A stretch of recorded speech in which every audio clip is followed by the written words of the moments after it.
Dia adalah anggota DPRD Maluku Utara yang kebetulan adalah anak dari mantan gubernur. Iya, gubernur yang korup itu loh. Waduh, ada apa nih Bu? Halo, selamat datang teman-teman lagi-lagi di channel Povlitik. Lagi-lagi teman-teman ya, drama politik bikin geleng-geleng kepala. Aduh, pusing nih saya. Di saat Bu Shirley Joanda turun langsung ke masyarakat dengan keluhan warga Maluku Utara, malah ada nih yang sibuk nyinyir. Netizen, jangan ditanya, langsung auto kena semprot tanpa ampun nih anggota DPRD ini. Kok bisa sih beliau ini nyinyirin Bu Shirley yang sedang dengerin keluhan rakyat? Emangnya beliau beneran peduli? Atau cuma numpang viral di tengah panasnya situasi? Yuk kita bahas sama-sama. Karena ini bukan sekedar nyinyir, tapi udah jadi tontonan satu Indonesia nih teman-teman. Sebagai DPR, tata tertib itulah yang mengatur kita. Assalamualaikum warahmatullahi wabarakatuh. Selamat pagi. Halo saudara semua. Saya Nazlatan Rokasuba, Ketua Komisi 1 DPRD Provinsi Maluku Utara. Hari ini insya Allah kita akan melaksanakan paripurna mendengar penjelasan Kepala Daerah mengenai 6 rancangan peraturan daerah yang diusulkan oleh Kepala Daerah. Nanti di paripurna, pemerintah Provinsi Maluku Utara akan menjelaskan mengenai 6 perda dan alasan-alasan kenapa perda tersebut diusulkan. Yaitu tentang surat rencana yang belum surat kuasa dari Kalimantan Barat Gubernur, surat kuasa dari pimpinan DPR Negara, dalam bersamaan dengan pangan. Gubernur tidak hadir di rapat paripurna mengenai 6 rancangan peraturan daerah yang diusulkan Kepala Daerah.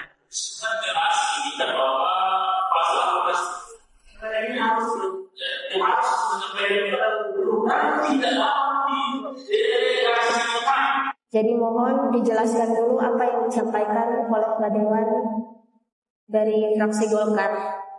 Dicerahkan dulu forum ini bahwa memang rapat paripurna kali ini tidak melanggar tata tertib. Bisa berbeda kuasa pada wakil gubernur bisa berbeda kuasa pada sekretaris. Bukan kepala daerah pimpinan, tapi disebutkan gubernur. Kita ber-DPR mengatur berbagai fraksi, 45 kepala berpikir menjadi perwakilan dari masyarakat. Masa kita abai dengan hal-hal seperti ini pimpinan? Mari sama-sama lembaga ini menghargai tata tertib yang sudah kita sahkan di paripurna. Masa kita sahkan sesuatu tapi kita langgar? Waduh, emang kenapa sih Bu? Ibu Shirley ini beliau sedang turun ke masyarakat, sedang mendengarkan keluhan rakyat, bukannya lagi nyantai-nyantai, nggak kerja. Daripada rapat cuma ngebacot sana-sini, tapi Ibu Shirley ini malah beliau itu langsung melakukan tindakannya loh Bu ya, langsung mengurusi rakyatnya. Memangnya kenapa kalau misalkan nggak ikut? What's the move? Ngapain di luar daerah? Kemudian juga kita... What's the move? What's the move? Teman-teman ini Nazlatan Kasuba ini anak dari mantan gubernur Abdul Ghani Kasuba ya, yang justru mengkritik Gubernur Shirley Joanda karena sering berada di luar daerah, yang katanya kenapa dana kita dipotong sekian banyak sedang kita daerah penghasil. Lah ini anggota DPRD Maluku Utara katanya juga ketua komisi, tapi nggak tahu gitu loh mengapa dana dipotong. Sedangkan yang dipotong itu bukan cuma di Maluku Utara, tapi juga seluruh provinsi dan seluruh daerah di seluruh Indonesia. Benar. What the move? Oh iya, kemarin bapakmu jadi gubernur, mungkin nggak pernah ke Jakarta, nggak pernah ketemu menteri. What's the move? Korupsi perizinan, pembangunan daerah. What's the move? Kerjanya ngapain? What's the move? Korupsi. Jadi bapaknya ini Abdul Ghani Kasuba ini ditangkap KPK di penjara 8 tahun penjara teman-teman ya, dan harus mengganti uang pengganti 109 miliar rupiah. What's the move? Gak tahu udah ditagih belum sama KPK ataupun sudah bayar lunas belum uang penggantinya itu. What's the move? Itu lumayan untuk memperbaiki jalan di Maluku Utara, untuk melakukan pembangunan di Maluku Utara. What's the move? Gubernur Shirley tahu fiskalnya sedang bermasalah, kemudian dana pun kurang untuk pembangunan, makanya dia ke Jakarta, ketemu menteri dan sebagainya. Tujuannya apa? Untuk mendapatkan proyek-proyek supaya ada pembangunan di Maluku Utara, yang pertama. Yang kedua, Gubernur Shirley ke beberapa daerah kerjasama untuk untuk mendapatkan investasi untuk Maluku Utara, untuk rakyat Maluku Utara. What's the move yang kamu lakukan? What's the move yang Bapak melakukan di penjara? Oh ya, dengar-dengar kemarin di persidangan juga disampaikan bahwa Bapakmu itu mengeluarkan uang 3 miliar per tahun untuk iclik-iclik katanya. Benar apa enggak saya nggak tahu ya, tapi itu yang muncul di persidangan, yang ada video yang saya lihat. Katanya bapaknya itu menghabiskan dana untuk iclik-iclik.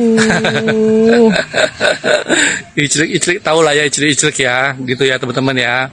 What's the move Shirley? What's the move Shirley? Katanya gitu kan.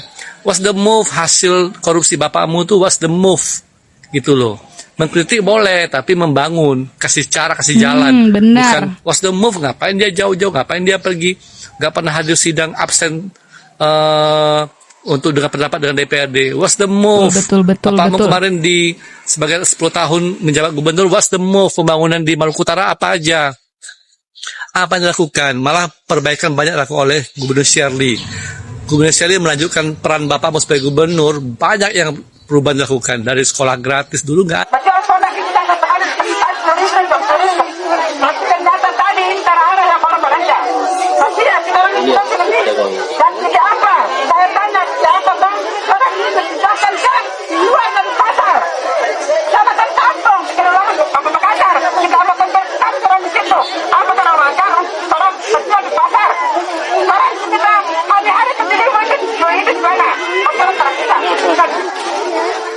Saya berkomitmen untuk melunasi hutang DBH Provinsi tahun 2023 sebanyak 11 miliar. Tapi kemudian saya juga minta komitmen bahwa 11 miliar itu dibayar langsung hutang BPJS Halmahera Utara saat ini sebesar 22 miliar. Dan berkomunikasi dengan BPJS Maluku Utara untuk bisa segera mengaktifkan BPJS-nya sehingga seluruh masyarakat Halmahera Utara bisa menggunakan fasilitas BPJS lagi, dan bulanannya mohon tidak dihutang lagi, dibayarkan on time. Jadi di sini ada mungkin ribuan menjadi saksi ya. Jadi ketika provinsi melakukan pembayaran hutang DBH 2023 diharapkan dipakai untuk melunasi hutang BPJS dari Halmahera Utara, dan harapannya mudah-mudahan bulan depan, mungkin terjelek bulan Mei, BPJS Halmahera Utara bisa aktif kembali. Jadi WhatsApp saya dan WhatsApp Pak Bupati Tarapono dengan orang yang tanya BPJS ya, berarti BPJS dianggap selesai.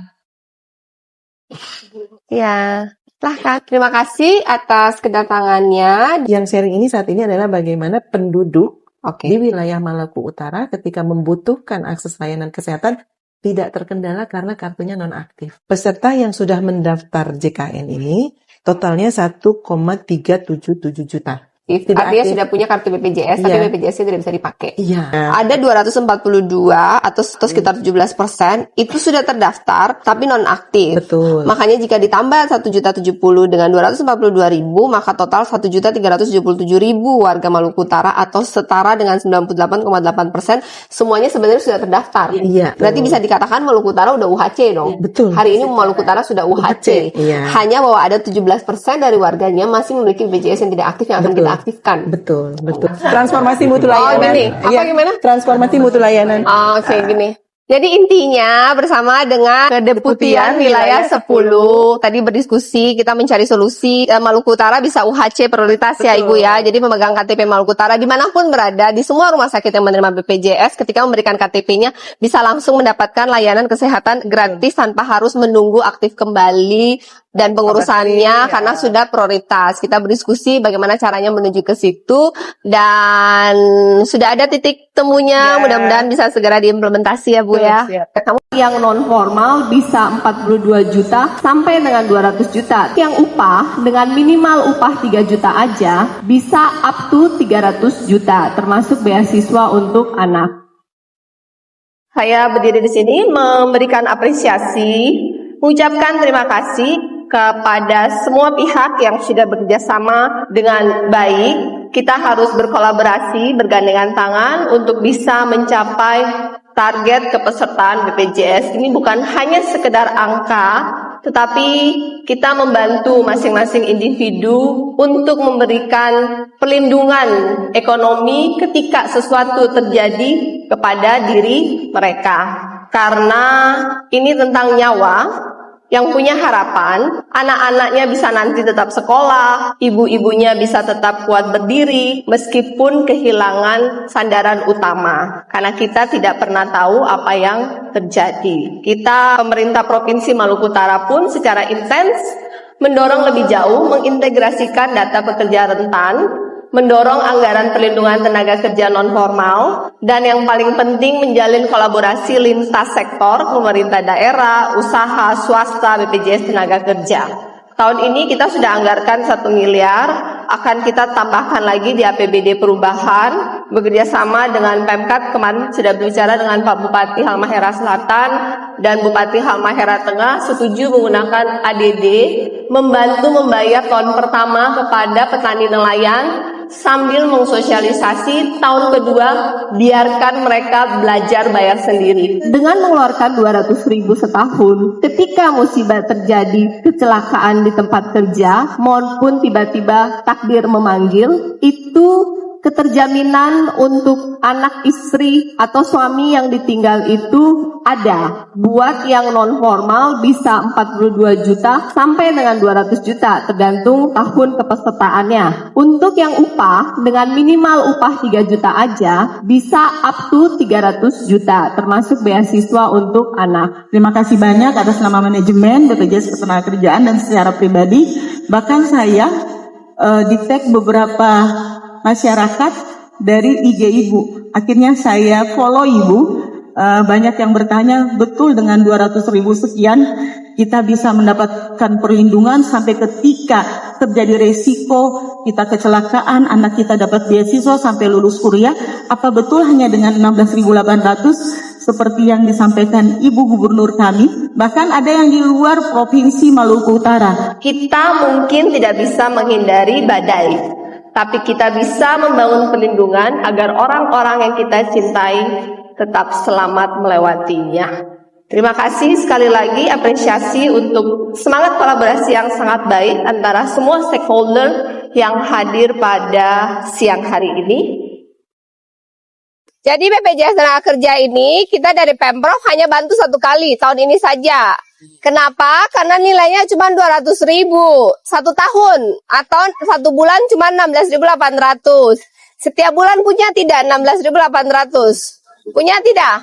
Punya. Kalau tidak punya, stop beli rokok 2 bungkus itu sudah 16.800 ya, atau 1 bungkus ya. 1 bungkus saja itu sudah 16.500. Kenapa perlu punya BPJS Tenaga? Karena pertama, kalau ada apa-apa di laut, meninggal, ada bantuan 48 juta. Kalau sudah lewat 3 tahun BPJS-nya, makanya setiap tahun harus perpanjang. Kalau ada apa-apa, ada beasiswa untuk anak sampai dengan 174 juta.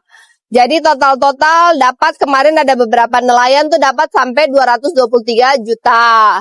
Orang tara minta-minta, tapi kalau ada apa-apa di laut, istri anak kan terjamin. 200.000 kalau ada apa-apa dapat 200 juta. Boleh kata Rada? Jadi kalau selesai tahun ini, tahun depan perpanjang sendiri, boleh tidak? Ada kebijakan dari kabupaten juga dengan dana desa juga yang belum akan dibantu ya.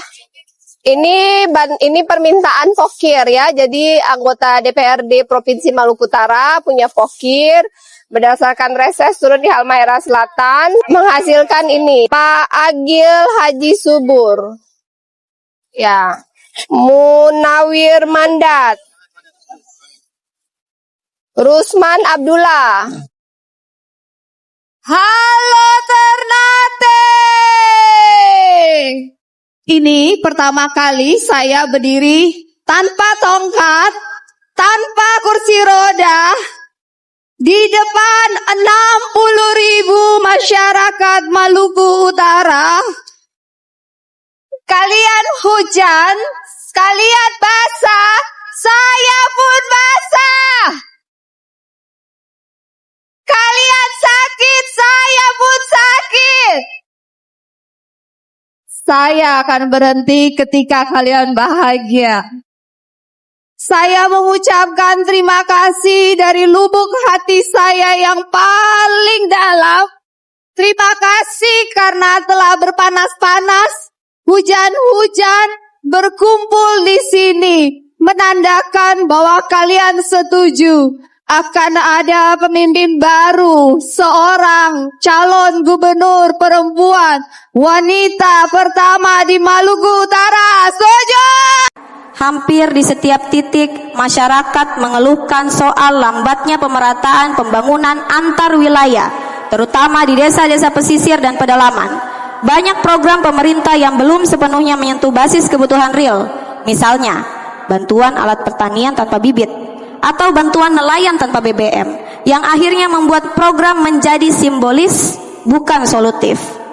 Kami juga menemukan adanya keluhan masyarakat terhadap perusahaan-perusahaan tambang di wilayah Galela Barat seperti PT Tri Usaha Baru, yang dinilai belum maksimal memberi kontribusi sosial dan justru memunculkan sengketa lahan. Rakyat ingin tambang hadir. Aspirasi rakyat sangat jelas. Mereka tidak anti investasi, tetapi menolak ketidakadilan. Sekali lagi, rakyat ingin tambang hadir dengan tanggung jawab, bukan hanya meninggalkan lubang tanah dan di hati masyarakat. Kami mengajak semua pihak untuk berhenti membangun, menata retorika dan mulai membangun jembatan. Jembatan nyata bagi rakyat. Jangan biarkan desa-desa di Tobelo, Galela, Kau dan Morotai terus menunggu dengan sabar. Sementara waktu berlalu, janji-janji pembangunan tinggal cerita. Reses bukan hanya tempat untuk menampung harapan yang akan diluapkan. Reses adalah mandat rakyat yang harus diwujudkan.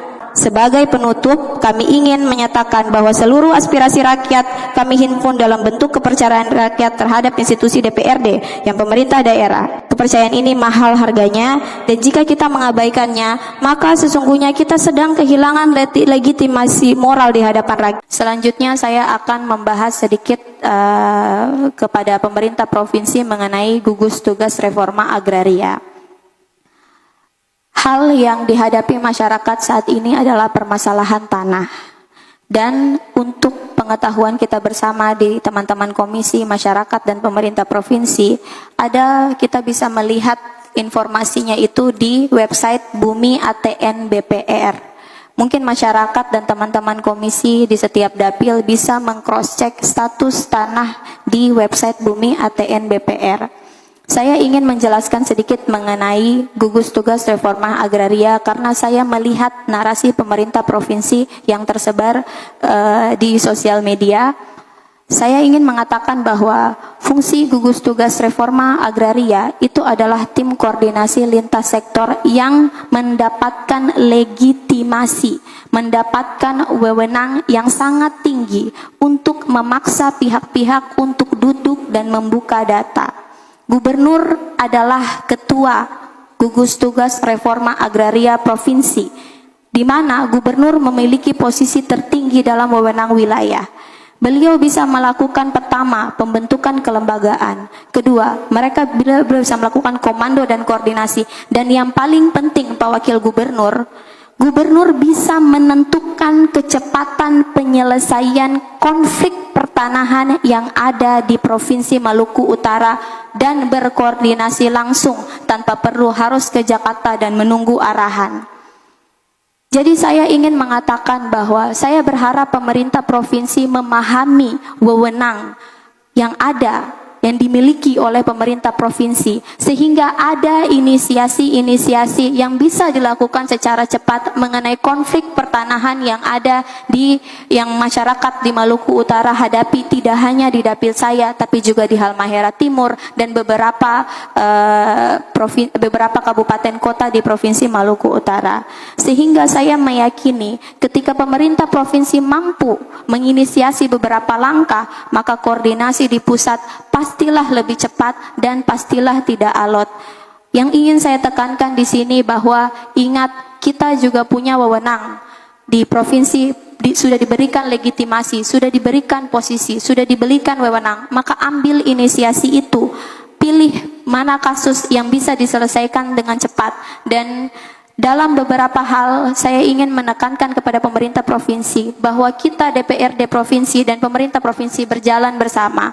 Ketika pemerintah provinsi mampu membuka data, pemerintah provinsi mau memberikan kita mampu memfasilitasi hasil-hasil aspirasi dari konstituen kita, maka saya sendiri dari Partai Gerindra, kader Partai Gerindra, saya pun akan mau bekerja sama dengan pemerintah provinsi membawa segala aspirasi ini. Dan saya meyakini dari segala fraksi kita mampu membangun daerah ini dan mampu meningkatkan lagi komunikasi kita yang cukup alot itu yang selama ini kita rasakan. Kita mampu percepat itu di pusat kalau memang ada kerjasama, kalau memang good governance itu hadir di Provinsi Maluku Utara, kalau memang transparansi itu hadir di Provinsi Maluku Utara, maka saya yakin Provinsi Maluku Utara ke depan akan lebih maju. Assalamualaikum warahmatullahi wabarakatuh.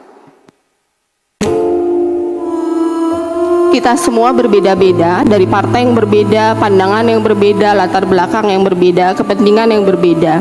Tetapi kita semua ada dalam satu kapal, dan saya mengajak seluruh DPRD dalam ruangan ini bersama dengan OPD untuk kita bekerja sama dengan satu tujuan untuk mensejahterakan masyarakat Maluku Utara dan berjuang untuk kita sebagai daerah penghasil, daerah yang menghasilkan nikel 50% dari nikel Indonesia, di mana Indonesia adalah produksi nikel 40% dunia. Jadi artinya Maluku Utara ini kita produksi nikelnya tuh 20% kepada dunia. Tapi saya menyadari penuh bahwa APBD kita tidak mencerminkan hal itu, kesejahteraan masyarakat Maluku Utara tidak mencerminkan hal itu. Mari kita duduk bersama, berpikir out of the box, mencari langkah-langkah melalui partai, melalui entahlah melalui apa, tapi bagaimana kita bisa menaikkan PAD bersama, kita bisa mendatangkan jalan dan jembatan, kita bisa mendatangkan investor, sehingga masyarakat Maluku Utara bisa sejahtera dalam arti yang sesungguhnya. Tanpa kolaborasi, tidak mungkin kita bisa berhasil sesuai dengan tema HUT Pemprov Maluku Utara yang ke-26. Kita membangun dengan hati, dengan inovasi dan kolaborasi.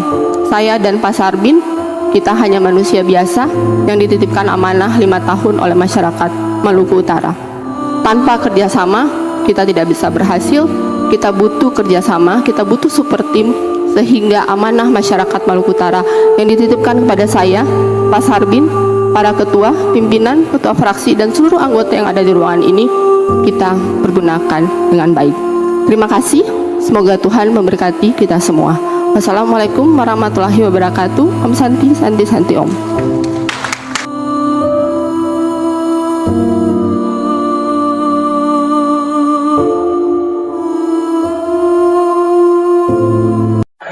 Abdul Ghani Kasuba habiskan 3 miliar rupiah untuk pesan gadis-gadis cantik pakai kode ayu dan cinta. Saksi Elia Gabrina Bahmid menceritakan bagaimana dia memenuhi perintah terdakwa mantan Gubernur Maluku Utara Abdul Ghani Kasuba soal wanita. Saat bersaksi di Pengadilan Negeri Ternate Kamis 18 Juli 2024, Elia mengaku menjadi penghubung untuk membawa wanita yang dipesan terdakwa. Elia yang memanggil AGK dengan sapaan Om Haji mengatakan dirinya bersedia menyediakan banyak wanita untuk melayani AGK untuk memudahkan mendapatkan proyek di lingkungan Provinsi Maluku Utara. Pesanan wanita untuk melayani AGK memakai kode sandi khusus saat mengantar wanita pesanan AGK. Elia biasanya memakai kode Ayu maupun Cinta. Setelah direspon, barulah Elia menuju ke hotel bersama wanita yang akan dipertemukan dengan AGK. Setelah pertemuan AGK dengan wanita yang diantar Elia di kamar tersebut, Elia diminta AGK untuk memberikan uang kepada wanita yang berduaan dengan AGK. Nilainya bervariasi, mulai dari 10 juta rupiah hingga 50 juta rupiah. Elia mengaku total uang yang dikeluarkan hanya untuk membayar wanita itu senilai mencapai 3 miliar rupiah dalam sehari. AGK biasa bertemu dengan 3 wanita yang bertemu di kamar hotel. Ada beberapa hotel yang digunakan AGK untuk bertemu dengan para wanita cantik ini, di antaranya di Hotel Bidakara dan Swiss Bell Hotel Jakarta, serta Hotel Bella Ternate. Elia mengaku sering menggunakan uang pribadinya terlebih dahulu untuk membayar perempuan pesanan AGK. Setelah itu, barulah AGK mengganti uang Elia. Pak Abdul, maskernya dibuka Pak. Pak, dibuka aja. Sampaikan Bapak. Untuk majuan dikit Pak, boleh? Gimana Pak? Ada yang mau disampaikan? Pak, boleh majuan sedikit Pak? Ada yang mau disampaikan untuk masyarakat? Minta maaf kepada masyarakat. Kalau ada hal-hal sampai terjadi seperti ini, handphone bahwa menurut saya artinya sudah berusaha selama 2 periode. Tapi akhirnya jabatan terakhir tertanggung soal seperti itu. Saya kira itu adalah resiko jabatan anak-anak yang tertentu. Oh gitu Pak, ada kalau di hotel keluarga sana nggak Pak? Pak, yang di hotel ngapain Pak? Di hotel itu kemarin ngapain sih Pak? Kalau di hotel itu saya punya uang kontan 21 juta. Oh gitu. Jadi Bapak ke situ. Tapi kemungkinan ada transaksi yang di luar saya. Oh, ada transaksi di luar juga. Ah, ya, depannya Pak.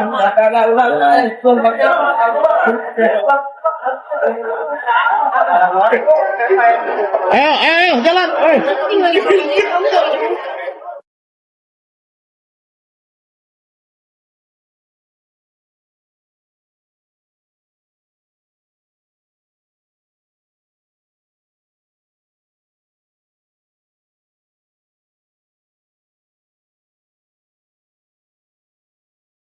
Satu persatu kelakuan ex-gubernur Maluku Utara Abdul Ghani Kasuba terungkap di persidangan. Selain kerap membawa perempuan muda ke hotel, AGK juga diam-diam mengirim uang puluhan juta kepada mahasiswi cantik yang juga pegawai sebuah bank di Maluku Utara. Pada sidang Kamis 25 Juli 2024, Jaksa Penuntut Umum dari KPK menghadirkan Wiwin Nurlinda Tan. Dia adalah seorang mahasiswi dan juga bekerja sebagai pegawai Bank Maluku. Perempuan cantik ini mengakui pernah menerima uang puluhan juta dari AGK.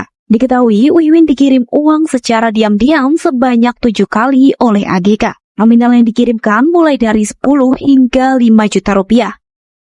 Kacau nih mantan gubernur Maluku Utara atau Malut Abdul Ghani Kasuba. Udahlah korup, doi juga nggak bisa kendalin syahwat keseksualnya. Jadi Abdul Ghani didakwa atas kasus penerimaan sejumlah uang dari proyek infrastruktur dan jual beli jabatan di Pemprov Malut. Yang bikin mind blowing, selama menjabat dia gelontorin dana 3 miliar rupiah cuma demi ngamar sama perempuan. Bahkan kabarnya dia pernah ngamar sama 3 perempuan dalam satu hari di jam yang berbeda.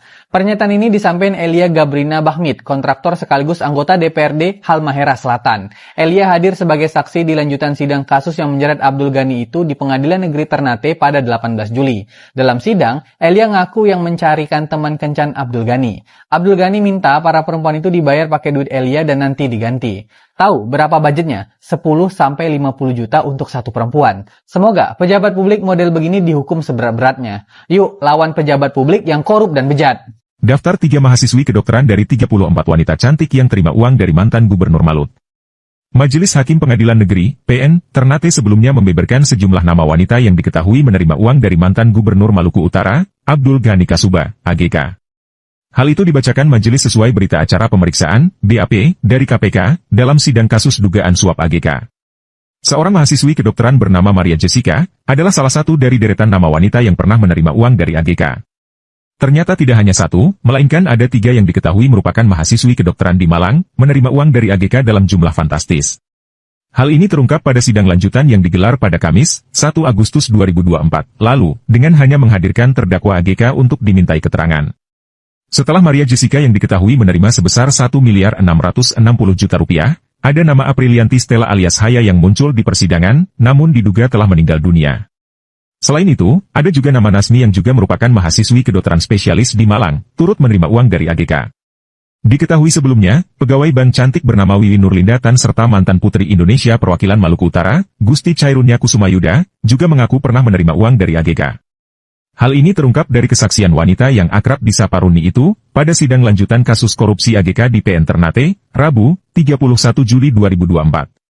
Sedangkan pegawai Bank Maluku, Wiwin Nurlindatan, dihadirkan sebagai saksi dan mengakui hal yang sama, pada sidang lanjutan Kamis, 25 Juli 2024, lalu.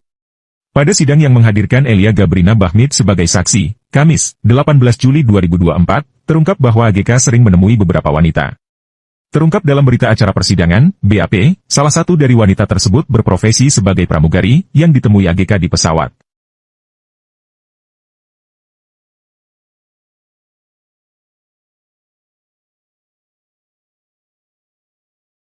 Cerita Wiwin, pegawai bank cantik yang akui terima uang dari mantan Gubernur Maluku Utara. Nama Wiwin Nurlindatan muncul di persidangan kasus mantan Gubernur Maluku Utara, Abdul Ghani Kasuba. Wiwin dituding sering mendapat uang dari sang gubernur melalui ajudan bernama Ramadan Ibrahim, ASN. Hal itu terungkap pada sidang lanjutan perkara suap mantan Gubernur Maluku Utara yang digelar di Pengadilan Negeri Ternate, Kamis, 25 Juli 2024, lalu. Wiwin Nurlindatan dihadirkan jaksa dari KPK bersama 12 saksi lainnya. Kepada tribunternate.com, Wiwin Nurlindatan menceritakan permasalahan tersebut. Kata Wiwin, uang yang diberikan Abdul Ghani bukan atas permintaannya, namun diberikan tanpa sepengetahuannya. Di sini saya tegaskan, uang yang diberikan ke saya itu bukan saya yang minta, namun inisiatif Pak Gub yang diberikan lewat ajudan, katanya, Sabtu, 27 Juli 2024. Kronologi diberikannya uang dari Abdul Ghani versi Wiwin. Awalnya Abdul Ghani mampir ke kantor tempat Wiwin bekerja, dengan tujuan memantau aktivitas kantor. Akan tetapi setelah bertemu Wiwin, Abdul Ghani malah bertanya kepadanya, apakah ada aktivitas lain di luar kantor? Kala itu Pak Gubernur pernah tanya ke saya, selain ke kantor ada aktivitas lain di luar kantor? Saya jawab, selain kantor, saya juga mahasiswa, dari situ Pak Gub bilang nanti dia bantu biaya kuliah, ungkapnya. Mendengar perkataan tersebut, Wiwin lantas menolak uang yang dijanjikan Abdul Ghani lewat ajudan. Saya tolak, tapi dipaksa, di situ saya pikir, mungkin sebagai orang tua, beliau ada rezeki jadi berikan uang ke saya, jelasnya. Wiwin juga menegaskan persoalan ini tidak ada kaitan dengan tempatnya bekerjanya, karena hal ini lebih kepada personal dirinya yang kebetulan mengenal Abdul Ghani. Selain itu saya perlu tegaskan juga, soal pemberian uang, saya tidak pernah minta, apalagi soal ajakan Abdul Ghani soal berlibur, itu pun tidak pernah. Di sini saya tidak membela diri, akan tetapi apa yang saya sampaikan sesuai yang terjadi hingga saya bersaksi di persidangan, pungkasnya.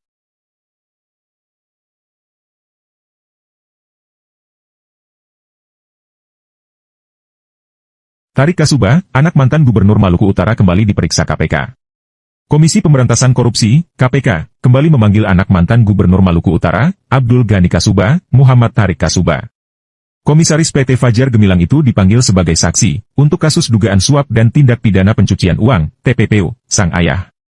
Selain Tarik Kasuba, penyidik KPK juga memanggil saksi Edi M. Batubara alias Ucok, Wirawasta. Tarik Kasuba sudah sering diperiksa sebagai saksi. Terakhir dia diperiksa pada Senin, 15 Juli 2024. Saat itu penyidik mendalami menelusuri aset yang mengatasnamakan Abdul Ghani Kasuba beserta keluarga. Hal itu juga lewat saksi didalami KPK Helmi Jen, Dirut PT Duta Halmahera Mineral sekaligus Dirut PT Berkarya bersama Halmahera. Tim penyidik KPK telah menyita 3 bidang tanah dan bangunan yang berlokasi di wilayah Cikarang, Bekasi, Jawa Barat. 3 bidang tanah dan bangunan seluas kurang lebih 1.500 m2 senilai kurang lebih 2 miliar rupiah itu disita dari Muhammad Tarik Kasuba. Penyitaan dilakukan pada 15 Juli 2024. Adapun kasus TPPU yang sedang diusut KPK merupakan pengembangan dari perkara suap yang menjerat Abdul Ghani Kasuba. Dalam perkara pokoknya, Abdul Ghani didakwa menerima suap dan gratifikasi dengan nilai 109,7 miliar rupiah. Jaksa KPK menyebutkan, Abdul Ghani diduga menerima uang panas 99,8 miliar rupiah dan 30.000 dolar Amerika Serikat, AS. Uang itu diterima melalui transfer perbankan maupun secara tunai. Penerimaan uang diantaranya terkait proyek infrastruktur hingga suap jual beli jabatan. KPK kemudian mengembangkan perkara Abdul Ghani dan menetapkan 2 tersangka pemberi suap yang masih bergulir di tahap penyidikan.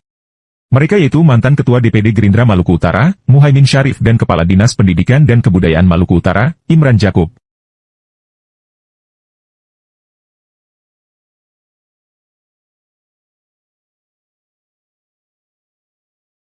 Download Tribun X sekarang. Menghadirkan lokal menjadi Indonesia. Mantan Gubernur Maluku Utara atau Malut Abdul Ghani Kasuba saat ini tengah dalam kondisi kritis di Rumah Sakit Umum Daerah atau RSUD Dr. Chasan Bosoirie Ternate. Komisi Pemberantasan Korupsi atau KPK pun memberikan responsnya terkait kondisi Abdul Ghani Kasuba tersebut. Juru bicara KPK Tessa Mahardika Sugiarto pada Senin 10 Maret 2025 mengatakan bahwa saat ini Abdul Ghani sudah berada dalam pengawasan Mahkamah Agung atau MA. Hal tersebut lantaran kasasi dalam kasus suap pengadaan barang dan jasa atau PBJ serta perizinan di lingkungan pemerintahan provinsi atau Pemprov Malut dan gratifikasi sedang berproses di MA. Tessa mengungkapkan bahwa Abdul Ghani saat ini tengah menjalani kasus atas perkaranya. Kini KPK sudah tidak lagi punya kewenangan atas Abdul Ghani. Menurut dia, pembantaran penahanan Abdul Ghani dapat dilakukan apabila dalam kondisi tertentu, salah satunya sakit yang membutuhkan perawatan. KPK yakin bahwa rumah tahanan atau rutan yang kini menjadi tempat Abdul Ghani telah melapor ke MA. Berdasarkan informasi, Abdul Ghani sedang dalam kondisi kritis selama 2 minggu karena adanya penumpukan cairan pada kepala